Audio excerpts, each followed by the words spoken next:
Hola, ¿qué tal? Buenas tardes. Bienvenidos a este ciclo de entrevistas del canal de TV del diario digital Conclusión. Esta vez tratando de analizar algunos puntos o, por qué no, vamos a ver qué dimensión podamos entrever, nos permitirá el análisis y lo que nos pueda aportar Alejandro López Mieres, especialista y seguidor muy de cerca de lo que significa el tema de la deuda externa, la deuda interna, en qué términos se vinieron dando, cuál fue la situación en la cual el nuevo gobierno asumió el Ejecutivo de la República Argentina. Y bueno, queremos de alguna forma entrever qué significa estas negociaciones que se llevaron adelante, entiéndase, con los bonistas extranjeros, lo que fue la deuda en dólares y esta última negociación que es la deuda con legislación argentina, que estamos hablando de la deuda en pesos.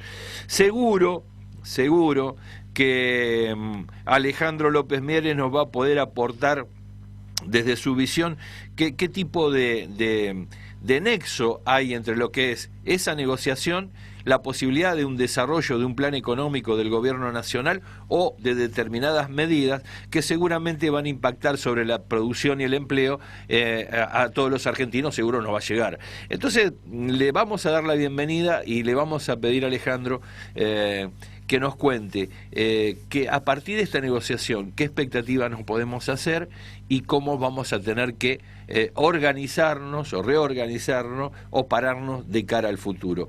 Bueno, bienvenido a este capítulo. No, gracias Aldo, gracias.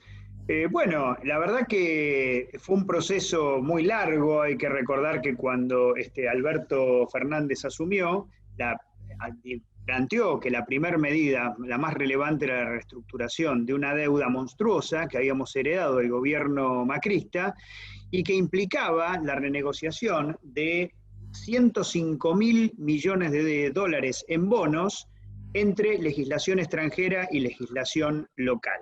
Bien. Se encaró en primera instancia con la legislación extranjera.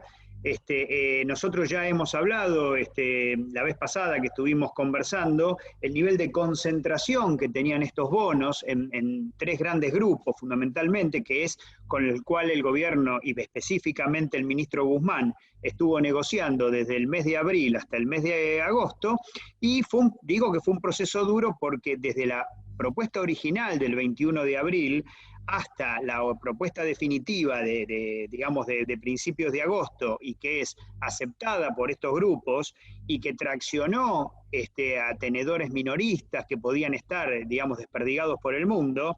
De hecho, quiero aclarar que cuando se conocen los resultados del canje con legislación extranjera, se llegó a un número que no se soñaba hace un tiempo, del orden arriba del 93%. Esto activó lo que se denominan cláusulas de acción colectiva, o sea que aquel que no había entrado, pero cuya serie de bonos había entrado de manera mayoritaria, necesariamente quedaba dentro del canje. En definitiva, solamente el 1% del universo de bonos con legislación extranjera quedó afuera. Esto mediante un proceso que todavía no queda claro cómo va a ser la Argentina, si va a pagar en condiciones contractuales estos bonos, pero lo más factible es que deje el canje abierto. Por lo que se sabe, estos son algunas personas que no han podido, ingresar en el canje, no porque no hayan querido, son series en general de pequeña magnitud. Ahora, desde abril hasta la propuesta de agosto pasaron cosas en el sentido de que Argentina, con la intención de arribar con los bonistas, de lo que eran las pautas, el Fondo Monetario Internacional, entre comillas, asociado con la Argentina, había marcado, me refiero a cláusulas de sustentabilidad de deuda, sí, que Argentina no comprometiera más del 3% en moneda extranjera, más del 3% de su PBI en moneda extranjera a lo largo del tiempo, y se dio, por ejemplo, en el mes de junio, una singularidad, que el Fondo Monetario Internacional hasta puso el precio de la reestructuración, cuando dijo que un 50% del valor presente neto de esos bonos a una tasa del 10% era razonable.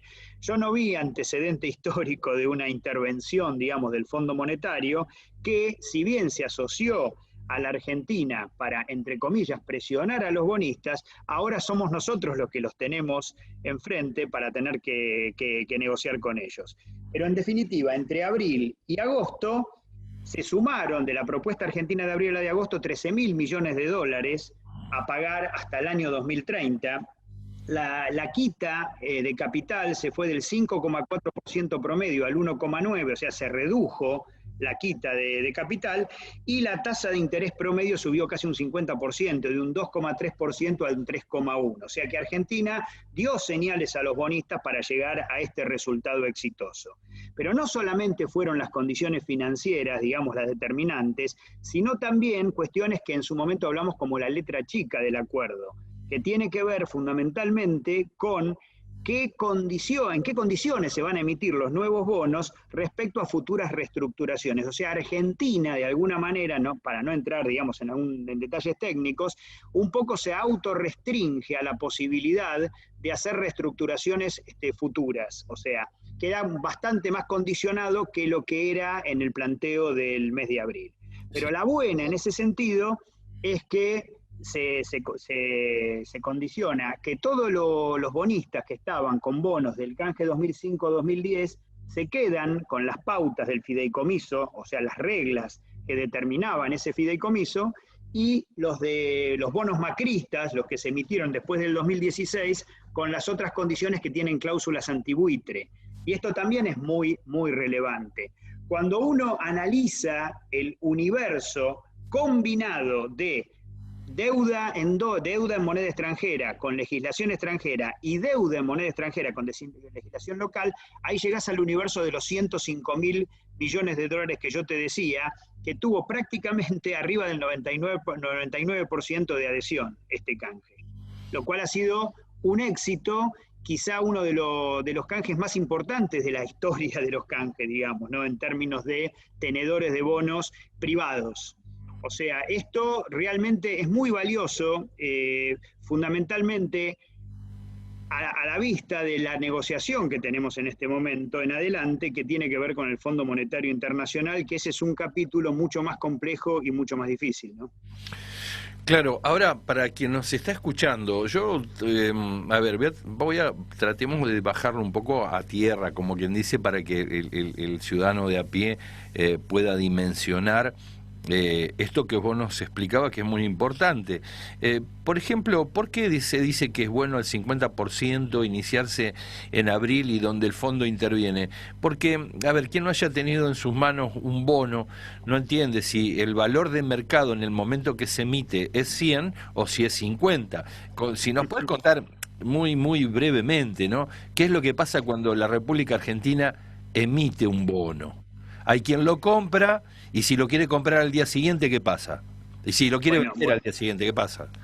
Eso es una muy buena pregunta. ¿Por qué? Porque cuando se discutió, en todo el proceso de discusión con los bonistas, se hablaba de la quita que tenían que sufrir a raíz de un valor presente neto, o sea, lo que se denomina tasa de descuento de los flujos futuros de ese bono, de pago de ese bono. Sí. Entonces decían, bueno, el 50%, entonces por supuesto la quita es del 50%, porque si después del canje en el mercado ese bono va a valer el 50%, me hicieron una quita del 50%. Y eso es falso, claro, porque el bonista no lo compró al 100%, lo compró a un valor mucho menor. A ver, entonces, Argentina emitió un título, un papel.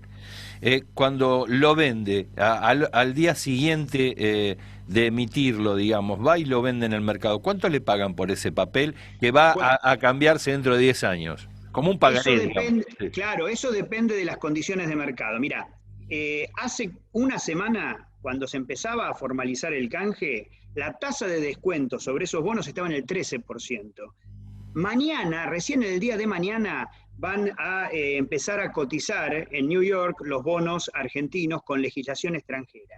Sí. Y ya, por los precios que estamos viendo, ya están en una tasa de descuento entre el 10 y el 11%. O sea, una compresión de tasa muy importante. ¿Qué quiero decir? Una suba de esos bonos en el canje. Por eso, Tu pregunta depende de cómo el mercado valúe ese bono, la posibilidad de repago que tenga en el futuro la Argentina.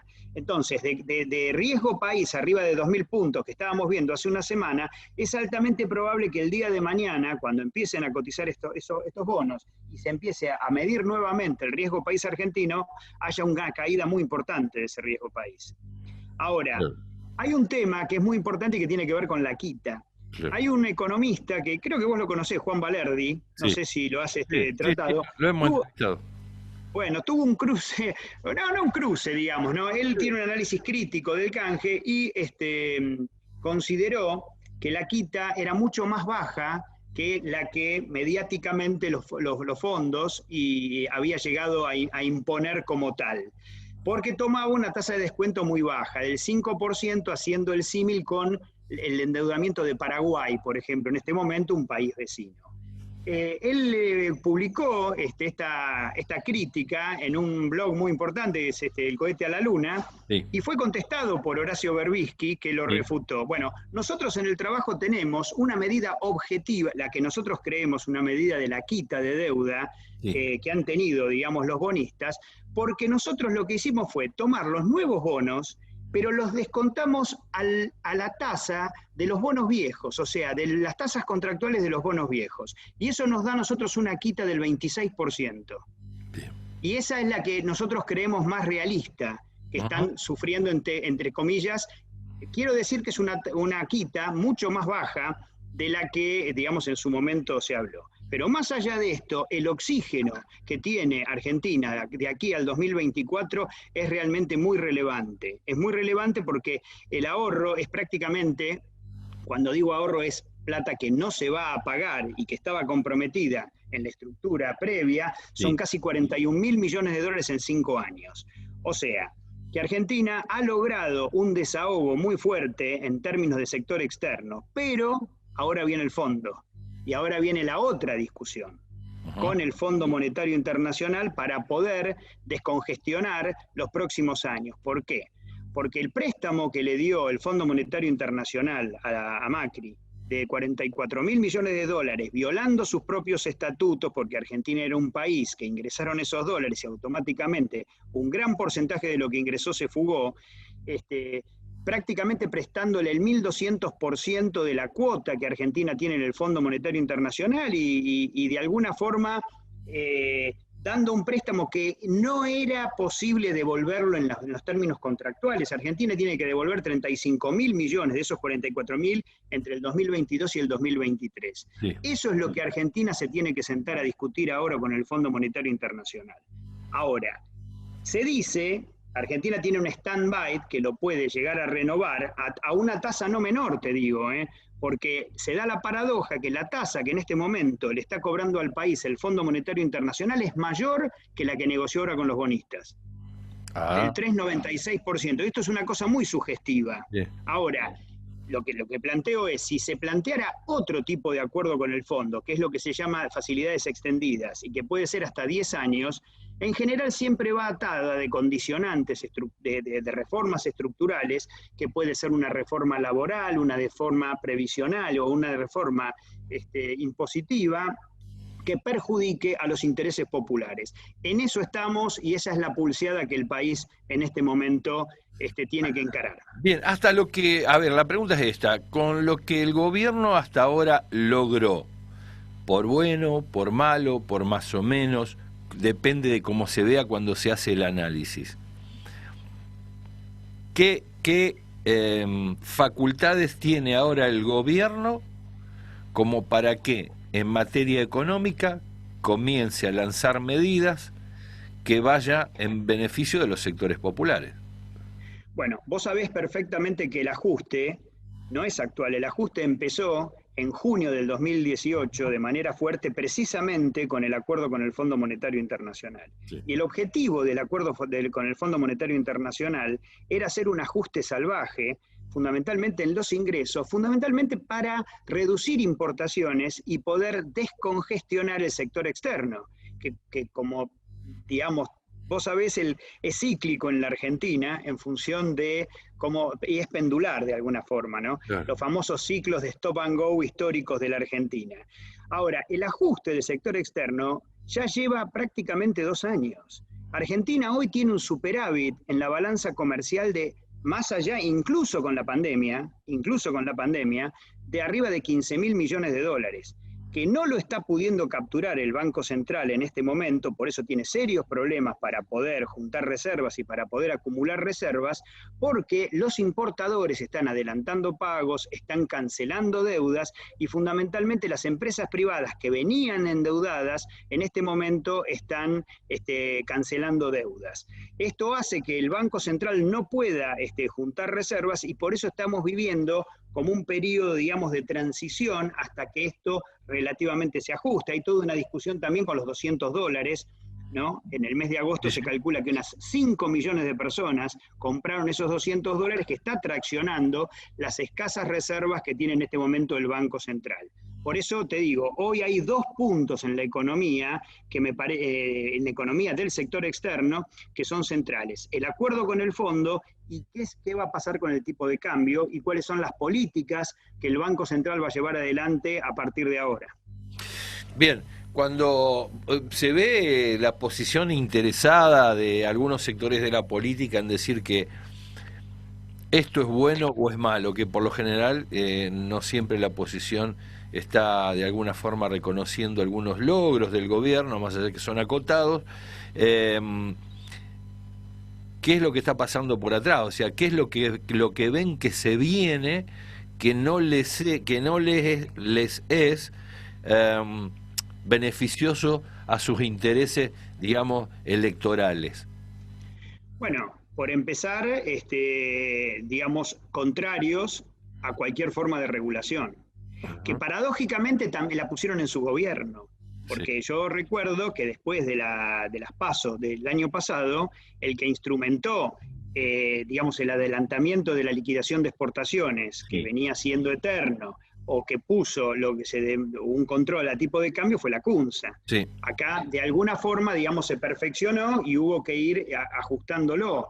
Hoy tenemos un cupo solamente de $200 para comprar bajo ciertas condiciones y ciertas limitaciones también a los importadores. Pero acá la clave está también con el ingreso de divisas. ¿Qué está pasando con la liquidación de exportaciones? Que es un tema central. Ahora, cualquier forma de regulación estatal que determine alguna forma de disciplinamiento de los sectores de poder y fundamentalmente, bueno, sabemos lo que pasó con el tema de Vicentín, digamos, ¿no? O sea, lo que ha significado, hasta te diría, no de manera real, sino simbólica, sí, en términos de lo que significó la amenaza de intervención estatal sobre el sector externo, o sea, para tomar magnitud de lo que estamos hablando y cuál es la clave de todo esto. Entonces, a mí me parece que en la medida de que tengamos un gobierno que tenga la intención de tener un Estado regulador, un Estado fuerte, digamos, en función de los intereses populares, nosotros vamos a tener una oposición golpista, vamos a tener una oposición que intente limar cualquier tipo de conquista. Y estamos todavía en un momento de transición donde esta historia, digamos, todavía no terminó, porque, como digo, tenemos que negociar con el fondo y hay que ver qué nos condiciona el fondo en términos fiscales, en términos de reformas estructurales. O sea, esto es una lucha que era muy difícil previo a la pandemia y es mucho más difícil. Por eso la necesidad, digamos, que nosotros tenemos de apoyar todo este proceso en un contexto de crisis como el que estamos viviendo en este momento, ¿no? Sí, eso para la producción y el empleo, ¿cómo impacta todo esto, Alejandro? Bueno, vamos a ver cuáles son las herramientas. Nosotros ahora en poco tiempo, en 2 semanas, vamos a conocer el presupuesto. Sí. En menos de 2 semanas vamos a conocer el presupuesto y vamos a conocer el plan real del gobierno en términos de, digamos, de ingreso, porque acá la clave va a ser cuáles van a ser los elementos de la reforma impositiva. Nosotros sabemos que este impuesto a las grandes fortunas se supone que va a ser por única vez. Argentina es un país que tiene una estructura impositiva muy extraña porque si bien las ganancias está fundamentalmente basada en cabeza de las empresas, si uno lo compara con la estructura impositiva de la OCDE o de Europa, prácticamente no están grabadas las utilidades en cabeza de las personas físicas. Claro. Sí del trabajo, sí de cuarta categoría, pero no de la renta. En general hay muchas excepciones a los impuestos sobre la renta. Entonces es fundamental afinar el lápiz para poder mejorar fuertemente los ingresos. ¿Por qué? Porque sí va a ser necesario ajustar, digamos, los números fiscales. Realmente la pandemia realmente compromete un número muy importante. Nosotros vamos a terminar con un déficit financiero el 2020 de casi del 9% del PBI. Y es intención del ministro Guzmán bajar el primario, que hoy va a estar en el 7,5% al 4,5%. O sea, para eso va a ser necesario no solamente, o sea, no recortar en este contexto, porque precisamente es el momento en el cual hay que incentivar los ingresos, hay que tratar de reactivar la economía, hay que incrementar el gasto de la gente, para eso hay que ponerle plata en el bolsillo, y lo que hay que incrementar son los ingresos, que, como te digo, están golpeados no solamente por la pandemia en términos de impuesto a las ganancias de las empresas, sino fundamentalmente por la caída del consumo de la gente, por sus bajos ingresos, pero también por las elusiones de las personas físicas. Se entiende. Decir, todos los artilugios legales de los cuales se vale a alguien como para no pagar algo que debe. Pero la otra pregunta, vos hablabas de quienes están interesados en que el Estado no se convierta en un ente regulador de determinadas actividades. De allí toda esta suerte de pirotecnia verbal y batahola que hay alrededor de determinados temas, donde automáticamente la imputación de Venezuela, estalinismo, está a la orden del día. Cuando vos decís eso, a mí me gusta decir, bueno, ¿qué es esto que tienen entre manos los sectores de poder? Y entendiendo esto por finanzas y comercio, que no quieren que el Estado intervenga, digamos. ¿Qué pasó en los últimos 4 años como para que hoy estén con los pelos parados y de alguna forma embarrando la cancha permanentemente? Bueno, actúan como una oposición que parece que no hubiera gobernado los últimos 4 años y no hubiera generado el desastre que generó en la Argentina y la crisis. Parece como que no hubieran tenido la más mínima responsabilidad. Y eso es realmente hasta, si no fuera tan dramático, da risa, por otro lado, ¿no?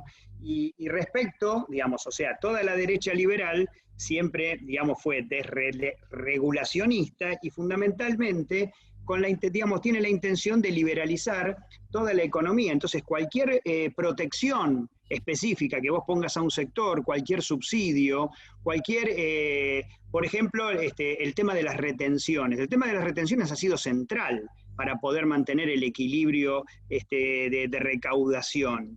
Y ha sido central, digamos, sobre una ventaja comparativa, como puede ser la minería y como puede ser el agro. Sí, claro. O sea, sobre ese punto vamos a atacarlo. Ahora, ¿qué es lo que ocurre por otro lado? Y esto vos lo ves con los problemas que está teniendo el tipo de cambio, los problemas que, como yo decía hace un rato, está teniendo el central para poder acumular reservas. ¿Qué pasa con las exportaciones? Porque, digamos, el tema de la brecha cambiaria a partir de la política, digamos, monetaria que está haciendo el central, que determina de alguna forma la regulación, una brecha, genera un desincentivo para la liquidación, pero genera otro proceso que tiene que ver con lo que yo te decía de la deuda de los importadores. Los importadores están precancelando deuda a un tipo de cambio muy barato, un tipo de cambio barato relativamente en términos de brecha, no históricamente, quiero decir. Sí, sí.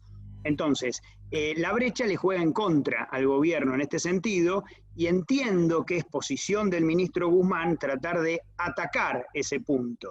Y en eso hay balas, porque hace un rato empezamos la conversación hablando de lo que fue el canje tanto en moneda extranjera, tanto de legislación internacional como de legislación local. El 58% de los bonos en legislación local está en manos del sector público, vía el Banco Central y vía el Fondo de Garantía de Sustentabilidad de ANSES.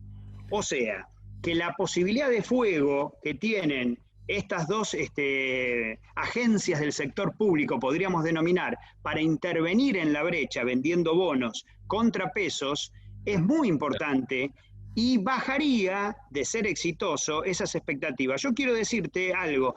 Al principio de la conversación te dije que del 13% que estaban valiendo los bonos antes de hace una semana, ahora están casi en el 10%.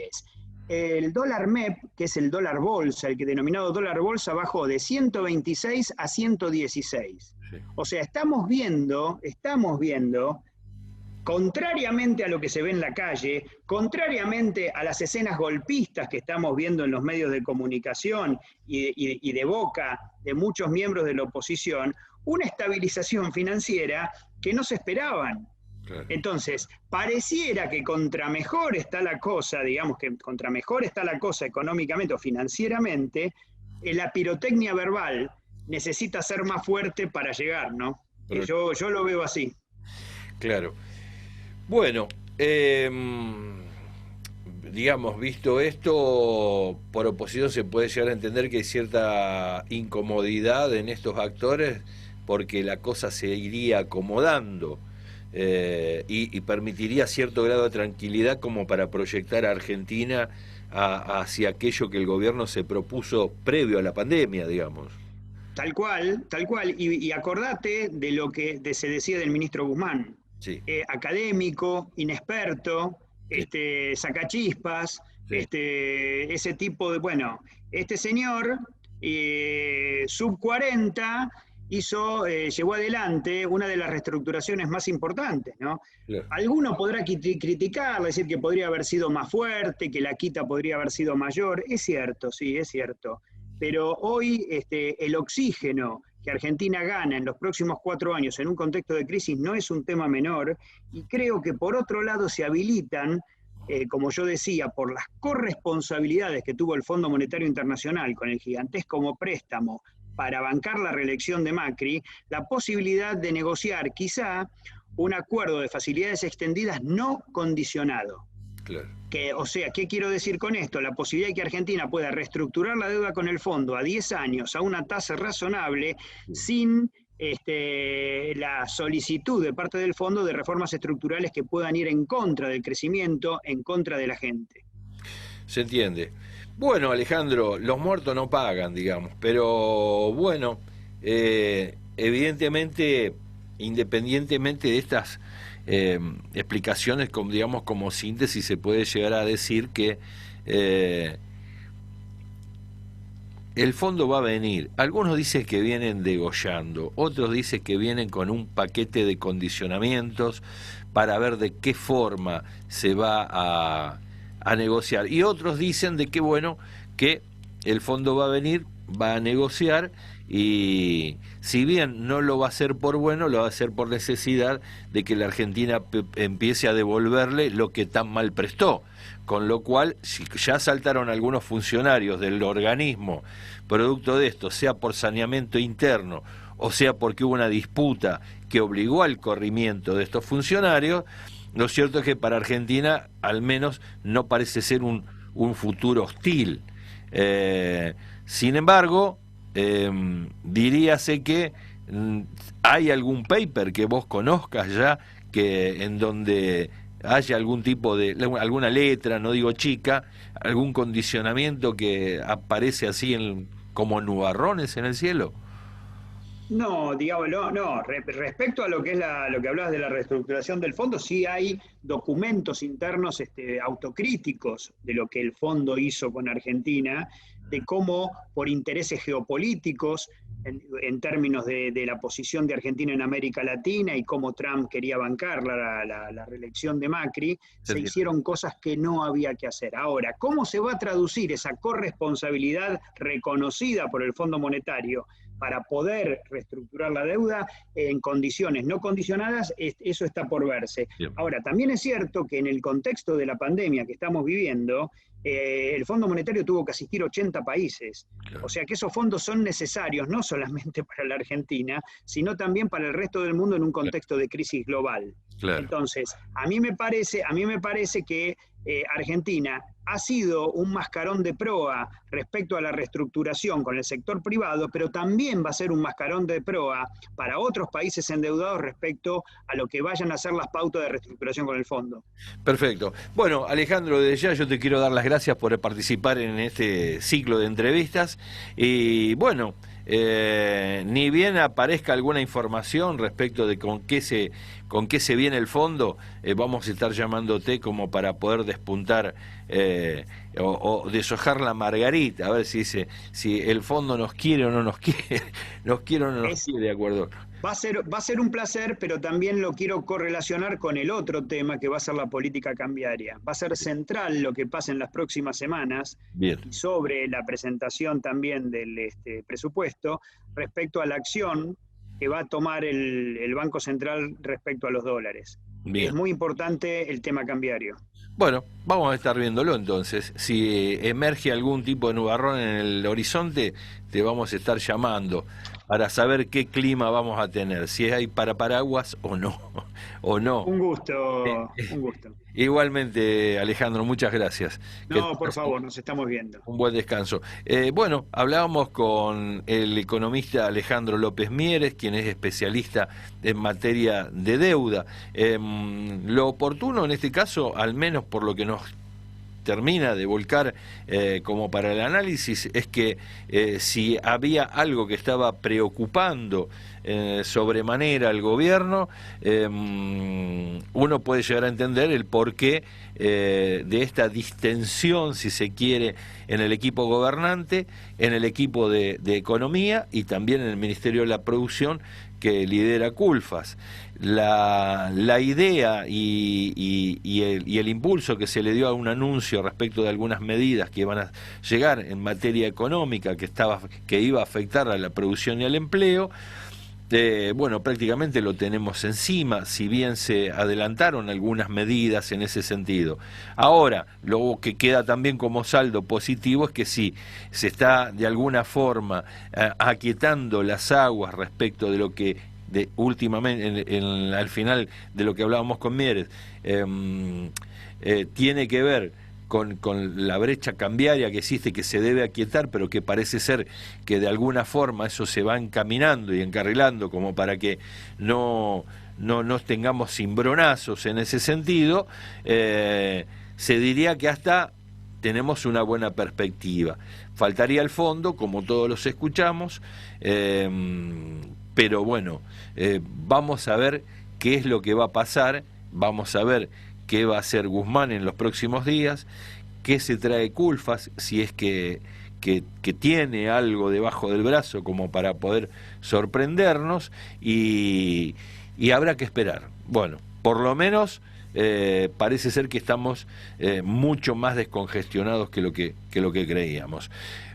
Llegamos hasta el final de este capítulo, tema de la deuda, negociación y futuro de los argentinos respecto de lo que puede llegar a ser una salida para la República Argentina. Gracias por acompañarnos. Desde el canal de TV del Diario Digital Conclusión, tanto Sebastián Moreno como Aldo Batizaco te saludan y te dicen que nos vemos mañana. Chau.